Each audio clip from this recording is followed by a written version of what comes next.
Well, Jeff, it's good to be back. I spent some time surfing in Costa Rica. Nice. And just relaxing the mind. Now it's time to get back to work. And Did you miss it? miss work? No, but the podcast. Oh, the podcast. Oh, yeah. I was constantly thinking, oh, man, we can do this, we can do that. There are so many important topics to talk about and so many scenarios from life experience that we can talk about. Like today, we're going to talk about de-escalating. And, either if you're a peace officer or most people have been a bouncer or security or had to deal with a drunk relative at a wedding, So you've worked security at nightclubs, right? Yeah. Yeah. So how is that different than if you're running across someone on the street or what have you? The dynamics are different. It's what people want to have fun, don't wreck my time. They're got alcohol in their system, their emotions are flying. So how do you de-escalate in that environment? Yeah. Well, first of all, we have to understand that de-escalation is approached in different ways depending on the environment we are in, which is, as a bouncer, for example, mostly by night, it's a nightlife. You have different type of people. You have different type of ambience, buildings, depending if it's inside, outside. So the structure, the layout, the environment is very important to understand so you can prepare and actually welcome the type of people you're going to welcome and deal with for the night, maybe in a different way than it's a marriage, for an example, or a wedding. Or if it's a kid's party, it won't be the same. You won't approach the kids the same way than a drunk guy by night. So first of all, this is about structure, environment, and so on. After that, you adapt the wording you can use. You can work, I work in different type of nightclubs where some are more prestigious than others. So the clientele is different. Doesn't mean it's going to be less, I would say, violent, because they're going to have access to more expensive drugs, unfortunately, which are going to have a different impact than just alcohol, for an example. So there is also the type of people you work with. You have to serve, because first of all, you serve people. You open a door, you make security, and so on. So understanding the clientele is very important, because you can have a basic bar in a basic, blue collar city, a neighborhood, whatever it is, and the people that are going to approach you won't be the same. They maybe have less class. They're gonna maybe insult you faster than others in a more prestigious one. But also because it's more prestigious, people understand they have to follow the lines, which is you don't have over, how you say that, big reactions, no fights. You have to. There is a dress code when you present yourself at the door, which means you can go in or not.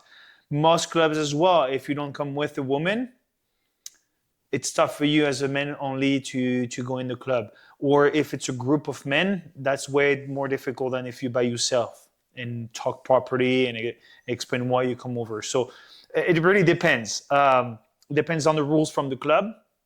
It depends on the neighborhood. Depends on maybe on the country, the culture. All that is situational awareness. Obviously, we won't go back to it, but it's all linked.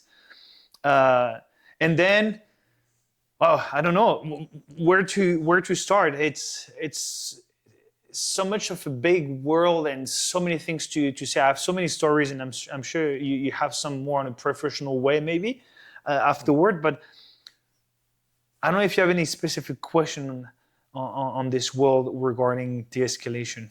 So now I'm going to give you a scenario. Guys come in, sports team. Okay. Testosterone's going. Someone has way too much to drink.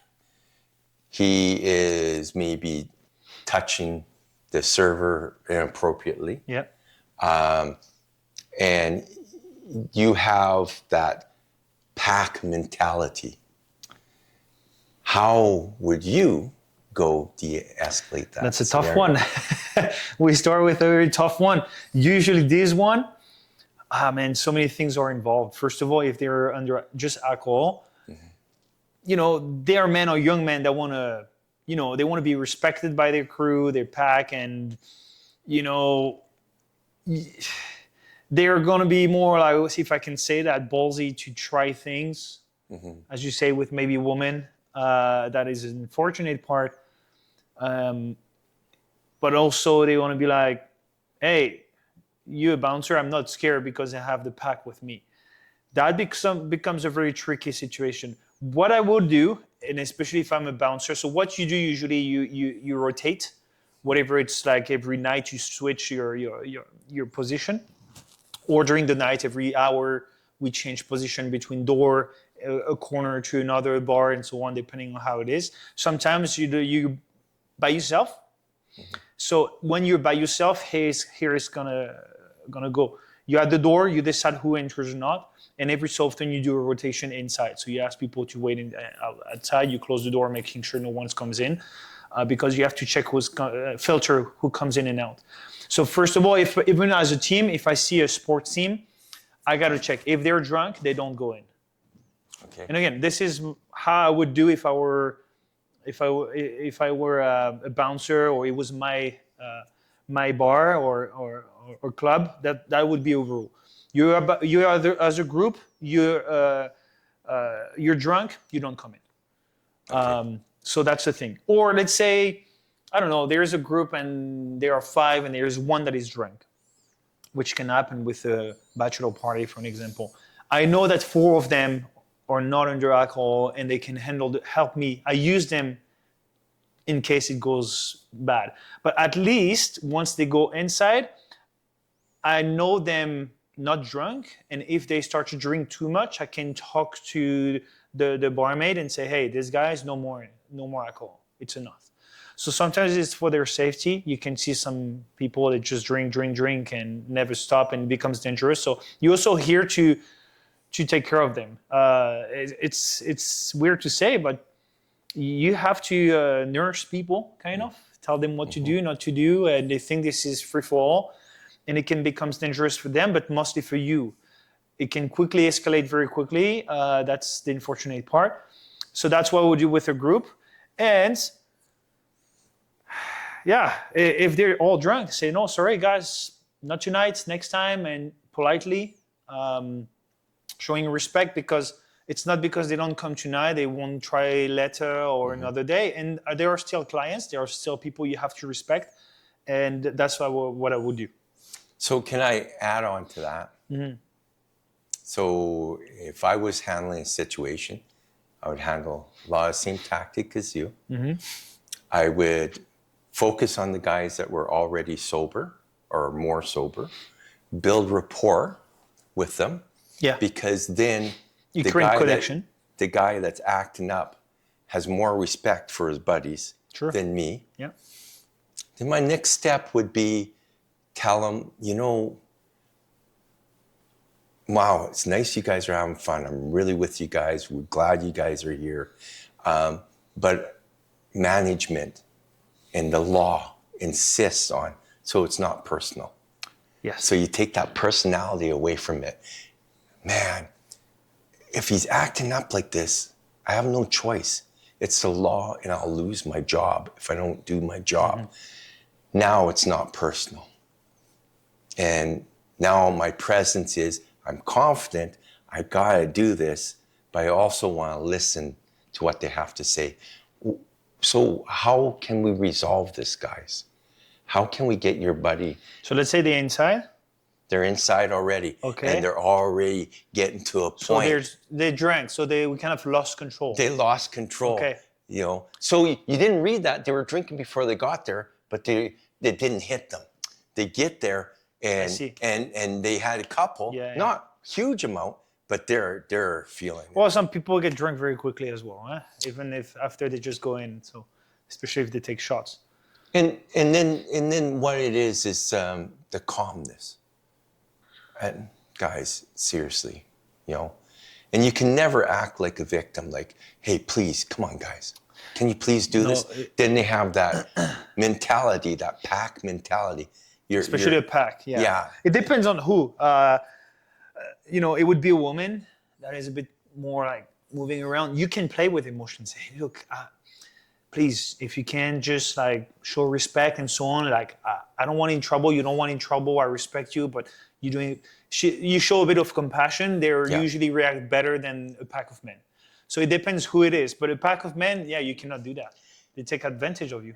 So now let's switch the scenario around. Okay. You're throwing a woman in there, and she's causing stuff. Oh man. Now.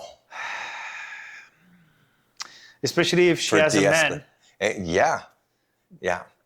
Because you don't try to resonate the woman, it's mostly resonating the man. And the man, if he's already on her side, that's tough. Because now you're dealing with two people at once where emotions are to the roof. Well, it really depends what is the cause. Usually if it's like two women that fight for a man, or like another man that touch, a body part, and then the guy wants to react, like everything is fair. In the end, we see humans, they all react for a reason. If there is a solution, here would be mine. You try to understand the situation by asking questions and not rejecting how they feel. You got it.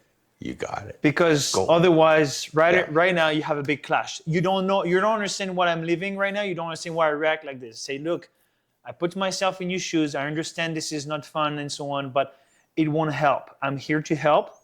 So please, can you stay? Let's getting them separated. Ideally, if you have a team, you make them separated. Ideally as well, the troublemaker is already out, especially past the time where, like, if it's midnight, like, you're outside. Yeah. We don't have the time to play with you. You're going to do it again. Mm-hmm. So you want to separate them. So it's a lot of critical thinking as well. Like right now, with what you have, what you can do or not do. After that, you try to talk to him. Say, look, he's outside. So you present the solutions you have, or you already applied, to make sure they feel, understood, respected as well. Because if you say like, no, it's not valid whatsoever, sometimes it's not at all, but you have to play with it. Otherwise, you lose control. So you can fake it. Yeah. Until you get back to control, or you try to bring them in another direction to understand, hey, look, like you cannot trick them, but it was for this purpose. So you're telling me that part of your tactic is divide and conquer and de-escalate separately. Yeah. Because you have two separate emotions happening and two different triggers. And reasons, yeah. And two different reasons. So, okay, that's smart. That's what I would do. After, the more they are, the tougher it is, because the person that is actually, let's say, the victim into that, gonna ask others their opinions, and then they can change their mind again. So for an example, when a guy is drunk, get insulted or pushed a bit too much, he may have an idea of how to react, but maybe his idea is better than another guy that would react way different. They say, what did you do to my friend? And they take over the situation, where here it escalates. And that's tough, because usually it happens very quickly, especially for big clubs. But usually big clubs means also many personal. Yeah. So yeah, it depends on so many things that sometimes you cannot control in time, unfortunately. It's usually loud. It's usually tired. There is low lights. So there is potential threats happening to you. I can tell you, in Europe, it's way different. Yeah. It's a bit more wild, I would say. It can go very quickly. The goal is to de-escalate all the time and keeping control of it.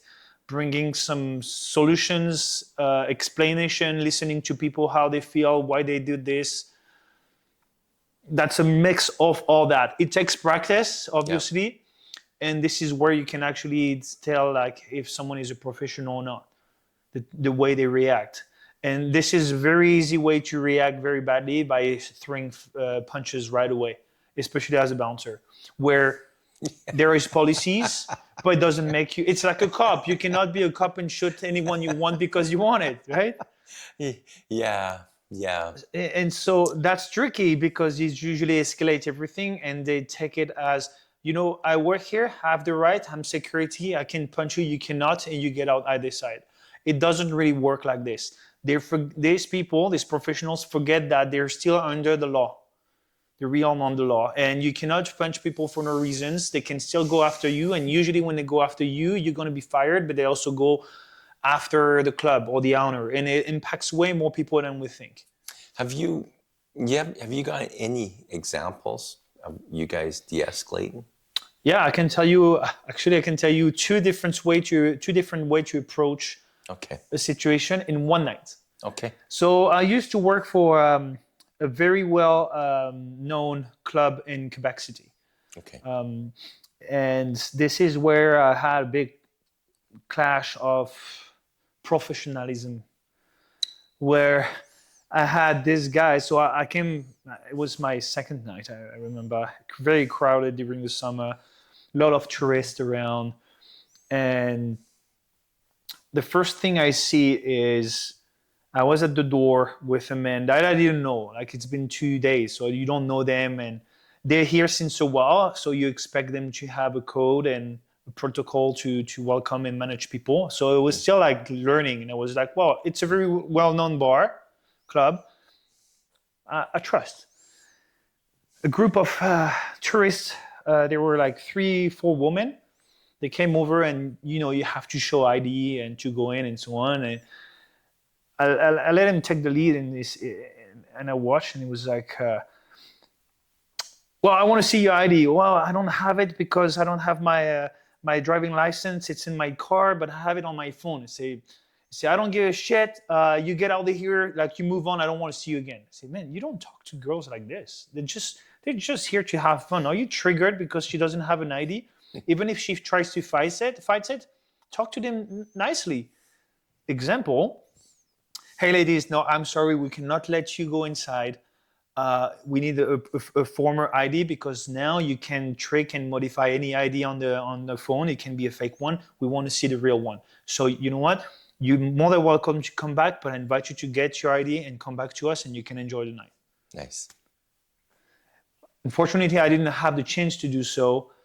I mean, yes, but not right away. They were like outraged. Do you say that, outraged? Yeah, like they were outraged. Like shocked. It was like, what's going on? Like, we don't want to go here. And I talked to a girl, say, just forget him. I'm going to let you go in, but just go get your ID. And she was like, okay, thank you very much, and so on. So they left, but they never came back. So you lost 4 clients. The boss, if he sees that, man, you're in trouble. So that's the first thing I've seen. The second one was, I was on the terrace outside dealing with people, and I see a man being like, I tell you what, when I watched that from far away, because there were already 3 on it, so there is no point for me to go and help. But they just dragged him on the ground and threw him in the stairs. Like, there is maybe from here to the bottom of stairs. It's not big, but just enough to have a concussion or to fall very badly on your head and break something. They throw him like a dog. It was like, what's going on, guys? Like, geez, we don't treat people. Yeah, but he punched someone. Whatever. You don't do that. Like, and he was still on the property, which means the problem is not solved. So you just, let's say this guy is pissed off because you treat him like a dog. He has a blade just on him. Take it when he goes up, when you're approaching, boom, boom. You just escalated. You're in danger now. I know, that's terrible. But also, what you got to realize, that people, emotions get driven, and now there's other people that want to fight the bouncers. Yeah. And then they are easy targets. Then it becomes a free-for-all, and they didn't de-escalate anything. Maybe the guy was in the wrong.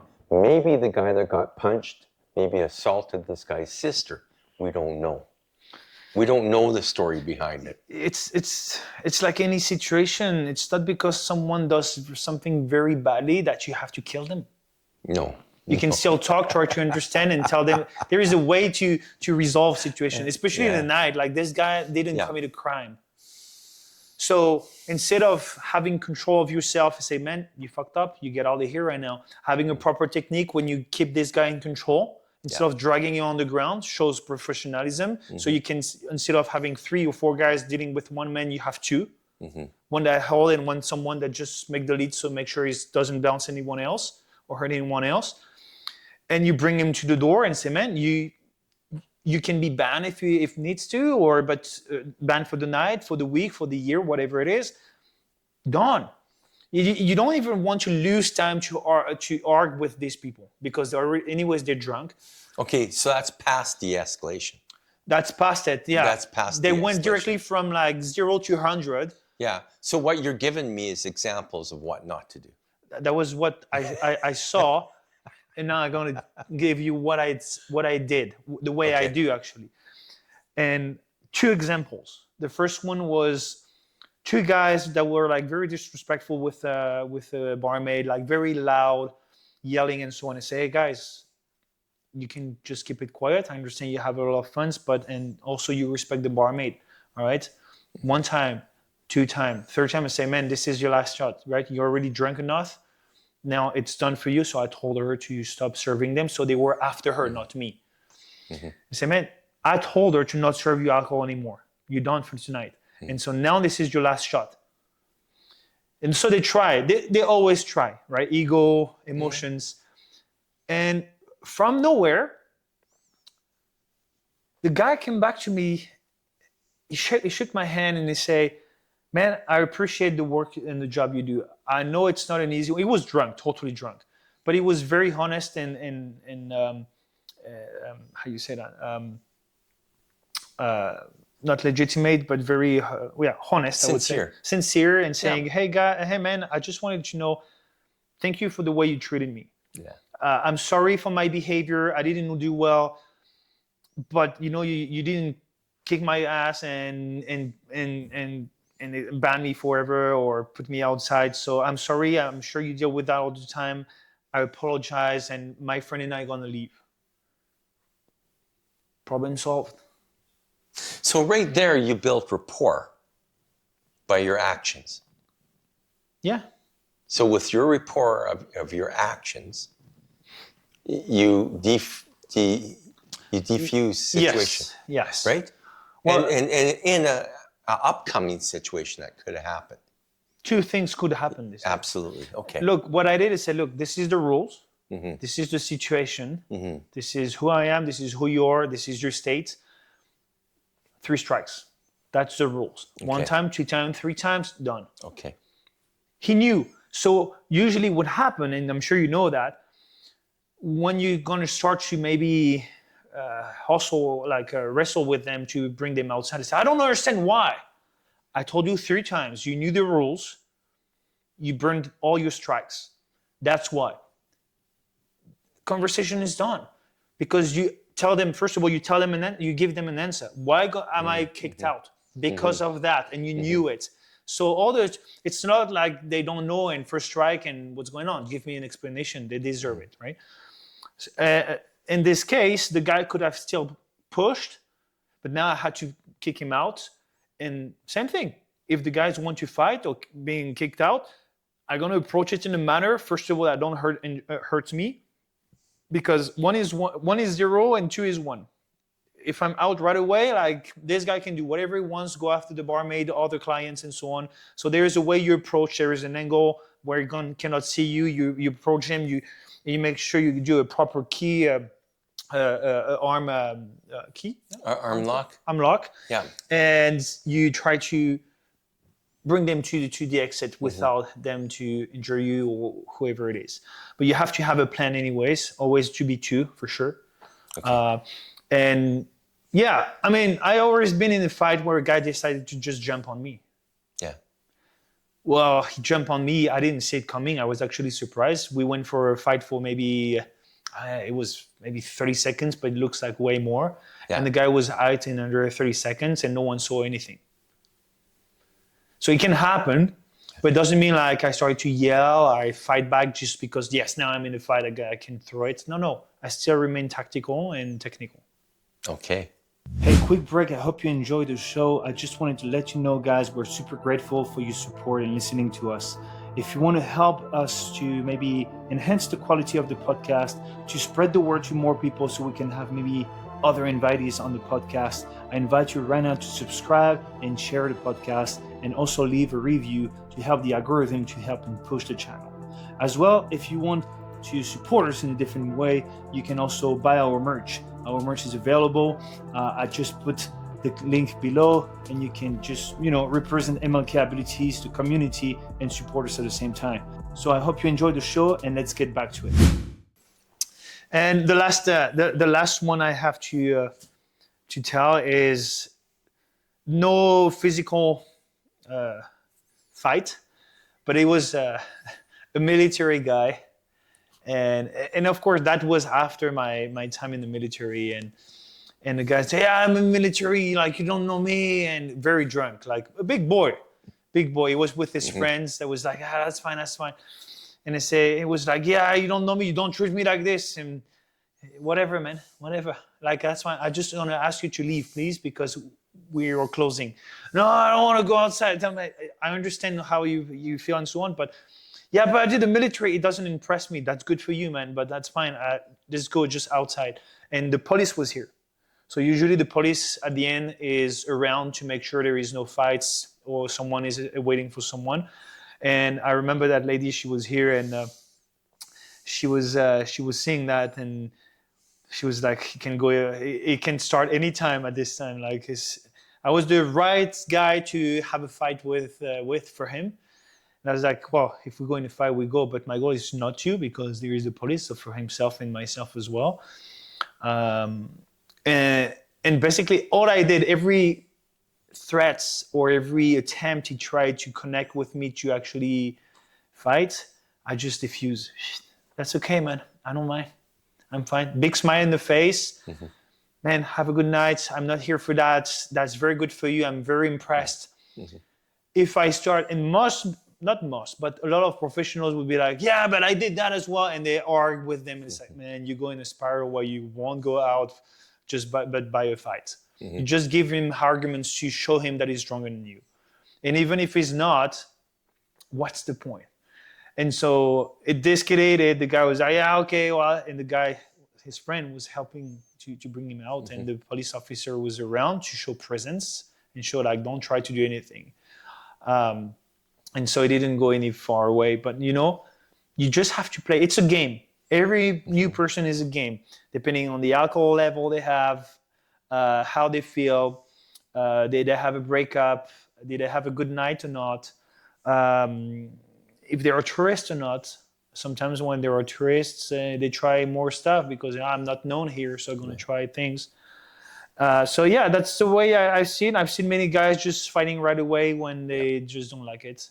So there is different ways to approach it, and this is the way I did, and when I succeeded. Yeah. So virtually you just like water off a duck's back, wherever 100%. And just nothing to prove with drunk people. No, nothing to prove with drunk people. They think they're the best. They think they're untouchable, and they cannot even like stand still. So, and all that can be translated in a more. It's still professional because we're still professional, but more in a, with peace officers, even first responders that have to apply medical assistance on someone very drunk or injured or under shock, right? And I'm sure you have experience. You're a peace officer? Yeah.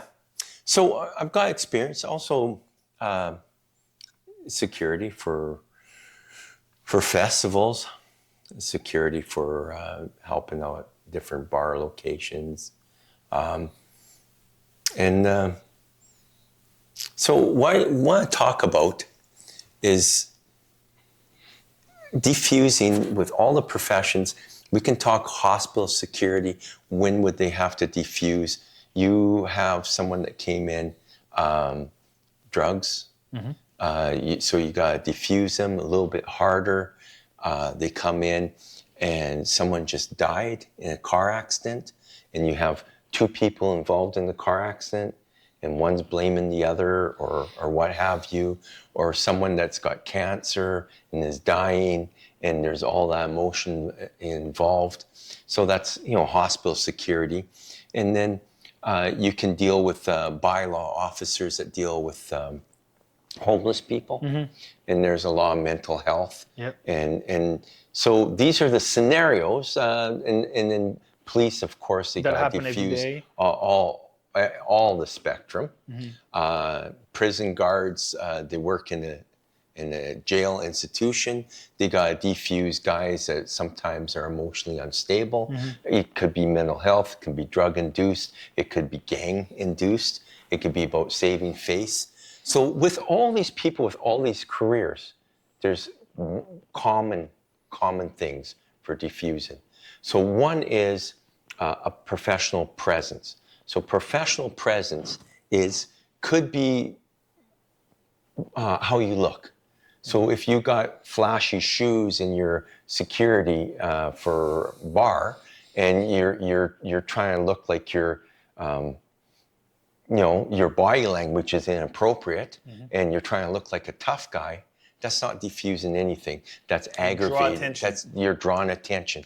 And then let's say if you're a peace officer, diffusing could be presence with many peace officers. It could be rapport, your presence, rapport. And your rapport starts before you even get there sometimes. So if you're a correction officer in the prison system, you will already have rapport with all the guys there. That if there's a new guy that comes in that challenges you, the other guys you have rapport with, and that rapport buys you lots. So the diffusing happens from how professional you are, the rapport that you have. Now, how you blend in your environment and people you work with. Yeah, and everyone goes, well, he's actually not an asshole. So you built rapport, right? Nightclubs, if you're in a nightclub and guys come in, hey guys, you having a good night? You're building rapport. Yeah, how's it going now? Oh yeah, how was your ball game? How did you guys do? Oh, That's yeah, awesome. Also a good service, especially in nightclubs, is it's how you keep having the same clients every so often. You have locals, you have the serious people that come over, and they know that they feel safe in that bar because of the people that work around. And this guy that's acting up could be some of your clients that come around and they could be friends with this guy, and that rapport helps defuse and 100%. de-escalate. So that's it. But once you're one-on-one and you need to defuse, the great thing to do is keep calm, keep low, and control of your own emotions. You have to be in control of your own emotions. Then you gotta listen. Dude, okay, what's going on here? Wow, that other officer did this and this and this. Okay, so what happened? Tell me exactly. You don't have to agree with them. You just have to tell them that I'm listening. I can look into this. Something's happening. That brings in the level down. It also helped them to understand maybe a different part of the story. When they go back through the story, they sometimes like, actually, it's not that important. And that happens. Yeah. That happens. And then the next step is, after you've got that and you listened, you go, okay, how can we resolve this problem? Wow, I want to punch out that officer. Okay, I understand. And then you start going, but how can we resolve this problem? Well, all I wanted was this, this, and this. So he might have a legitimate, but his behavior is wrong. Sometimes it's compromise as well. So now you had rapport, you listened, and now you're going for a solution. And that's the same nightclub, that's the same, hospital, that's the same as a peace officer out in the field, and that's the same in corrections. So now you're working on a resolution together. Now he's bringing his emotions down. And usually by that time, you can work with things, and now you're under control. You've actually de-escalated the situation. I have a quick story about some fast de-escalation. Okay. We had a guy that we had to move. We had 3 officers on him, and half an hour, getting the cuffs on him, leg irons, and the guy mentally was strong, and his mental was physical. And these guys roll and sweat, and they were exhausted. and I came in with a preconceived notion and a little bit of an attitude, and he got handed over to me. So I grabbed him firmly. I said, this is not going to happen with me. And I had another very physically fit officer with me, and he broke free. And, well, he's in cuffs, but then we were physically involved. Yeah. And finally I go, hey, I'm old, I'm tired, and can we please quit? He looked at me, he said, okay. That's the best one. Okay. When it goes to this, even yourself, you can be surprised. Well, okay, fine. Okay. And then I had to escort him a very long ways. Not a single problem. And I thanked him. And you got to be polite and respectful. And your behavior was unacceptable. You may initially start that because you did have a legit problem. Your actions were unacceptable. But it's professional, it's not personal. And polite. Yeah. I go, you know what? I super appreciate what you did. That's it. That's it. I'm not kissing his butt. Just super appreciate what you did. But you built a bridge and he knows next time? Oh, report years later, I run across them. Super good. Yeah. Super good.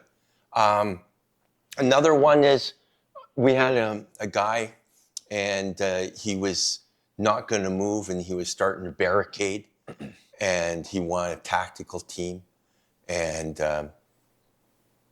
I told him basically that the tactical team would shut down the whole area, and it would affect his friends, and his friends would be mad at him. Mm-hmm. So it was nothing to do with anything, but your friends are not going to be happy because they're going to get detained. So you understand the structure, the consequences. And all of a sudden he goes, okay, same thing, same reply. Nice. And then he came, and there was no confrontation. Just said, look, if we go through that, you explain what the consequences are. It's not personal. This is protocol. Mm-hmm. I don't want to do this. It's in your best shape.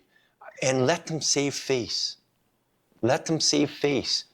I mean, if they're a royal asshole, you don't want them to save face. But if they had a little bit of legit, say, you know what? I get what you're saying. What happened, I understand. I understand what you're saying. Your actions weren't appropriate, but let's see how we can find a solution. So that de-escalation process works no matter where you work as a professional. I think it's very valid, and the proof is here. Like, you have actual stories in an environment that is not the easiest one.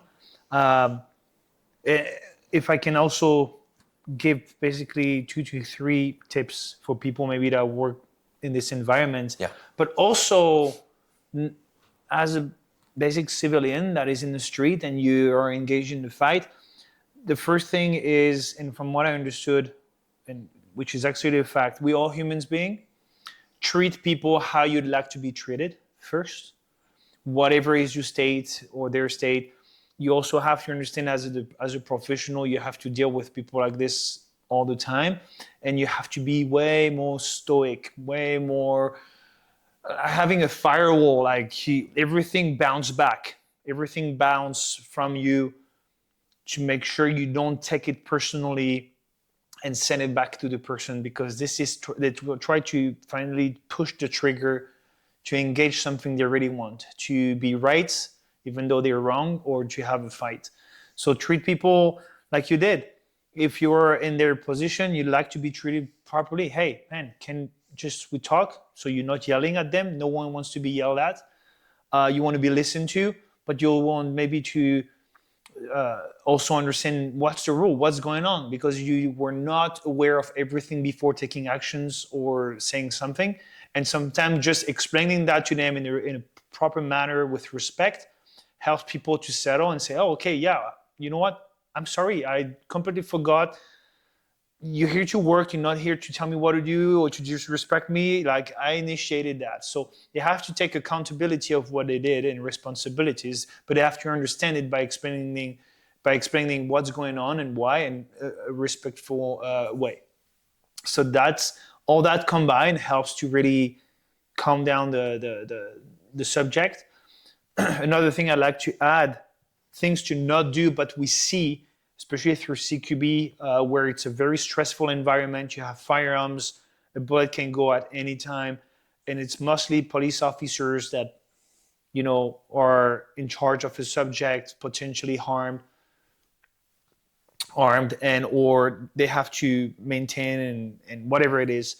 All the time I see, and I did like the ASP course, which is a very like legitimate course where you basically have to approach someone with a baton or with the OC spray or with the handcuffs. But there is a time where you approach the person first in getting that connection. And what I see most of the time is people yelling all the time. Go on the ground, go on the ground. That's fine if you're by yourself, but when you have 10 officers telling you that, you don't understand thing, you don't feel respected. Okay, also, if you have mental health, that overstimulation. Yes, yeah. It's fight or flight. 100%. And it might come fight. And that is all up to the officers to control that. Well, yeah. You have one guy given direction. You know, yeah, we want presence. We want to say, get down, get going, get going. But when you have mental health, I know from experience, I've dealt with lots of mental health, they get overwhelmed and they shut down and their senses shut down. And you think that they're want to fight you and there's a miscommunication. Yeah. No, you need to slow it down. You need to talk to You're them. the professional. You're the professional. You are the professional, and you need to slow it down. And quite often when people are all screaming, one, it could be a power trip, or, yeah, 100%. or those officers could be afraid. And that yelling and authority is go on the ground. And you know what, guys? Maybe you're not in the right job. All right, yeah. Or you don't train enough. Or you don't train enough. Training Absolutely. helps with that. Absolutely. I agree with you. Training does with confidence and with your reaction and also experience. So the more experience you get, the more comfortable you get. I'd like to add something and to also bring more structure to what I was explaining. And as you say, it doesn't show professionalism. It doesn't show structures, but it doesn't allow you to have choice with different tools.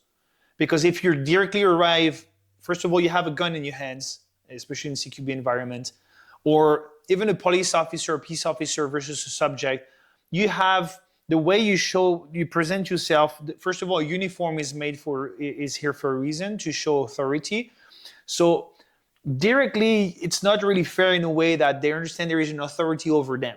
So if you overuse it by yelling at them and thinking like you have the right because you're professional, you shoot yourself in the foot.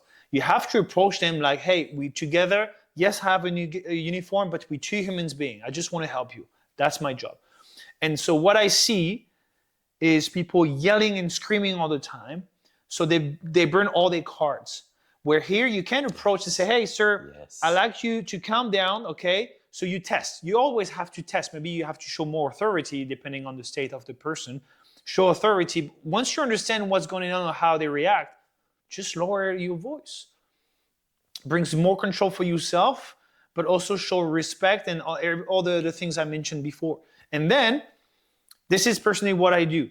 When I do CQB, I arrive in a room and say, hey, don't move. Okay, put your hand on your head. You go on the ground, on your knees. Look away from me. Okay, that's cool, man. Thank you for that. Now can you drop that please? Do you have something on you? And then you start to have a proper conversation with them. They're more likely to answer properly and give you actual answers than yelling at them like a dog.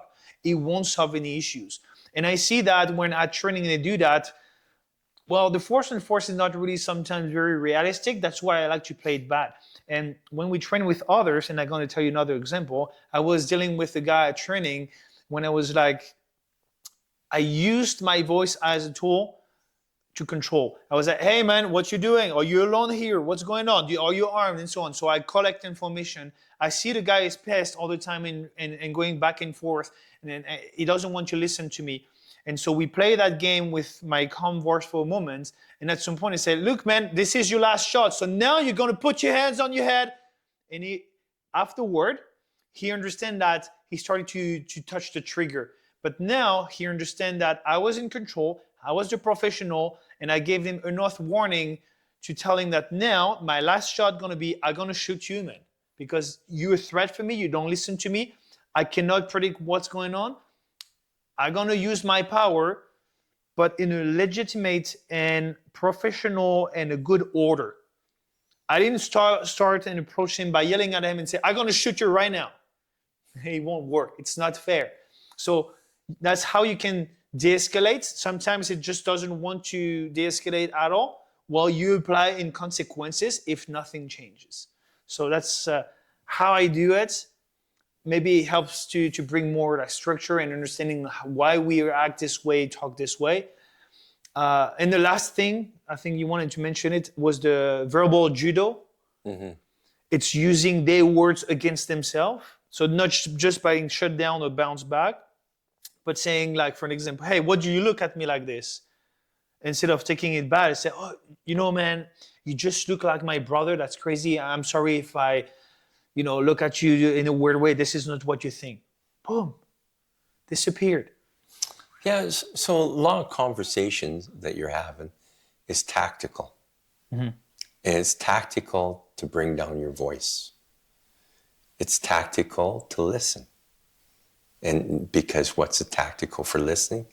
Now they're engaged and they're bringing down themselves by explaining mm-hmm. themselves.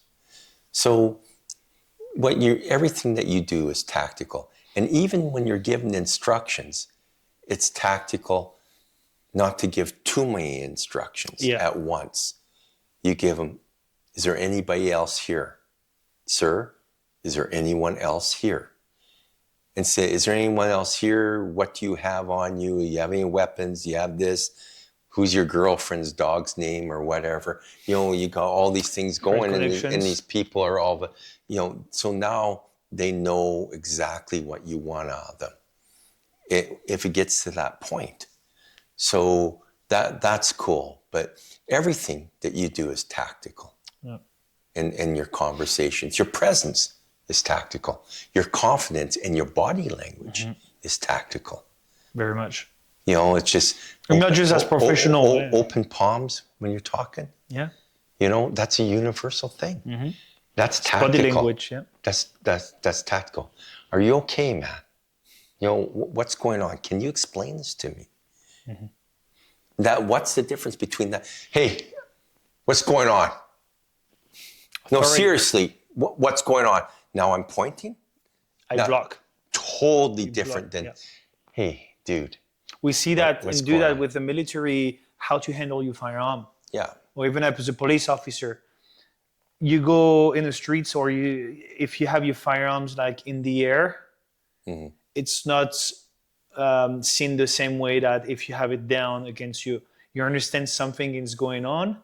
So that when you present your firearms, it's showing a type of authority. Of course, mm-hmm. there is pointing at some people. Mm-hmm. But the way like you handle them, you position yourself, you walk, you run, tells a lot to the environment. I say that because in France we have the mission called Vigipirate, mm-hmm. which is we have militaries in the street to bring awareness and to bring like security and to show what's going on. Mm-hmm. So yeah, very interesting one. I think we've wrapped it up pretty well. Yeah. But the language. So just our key points is your presence, Keep calm. So in control, your body language. Listen. And then ask, how can we resolve this? And use proper vocabulary as well. Very important, can be taken a different way. I can speak by myself with French is my native language, and sometimes I use words that are not appropriate. Not because I don't want to be appropriate, but I want to be appropriate is because I didn't know. And sometimes people are like, oh, what did you just say? Well, is it not right? Did I do a mistake? That's fine when we're between friends, but when you're in a different environment, when everything can be taken as a threat, that can turn out pretty badly. So cultural, situational awareness, critical thinking, all that is linked by how to de-escalate a situation, whether it's physically or verbally. Thank you guys for watching this episode. Hope you had a ton of values that you can actually apply in your own life and everyday life as a professional or civilian for, avoid any conflict. And till next time, take care of yourself, become the best version of yourself, and see you soon. Bye-bye. In the next episode. Most of the time, 95% of the knife fights, you're gonna see some blood. Potentially a finger gonna be sliced away and so on. That's part of the reality that few people understand, or it's the toughest one to get closer to reality because we don't want anyone to bleed.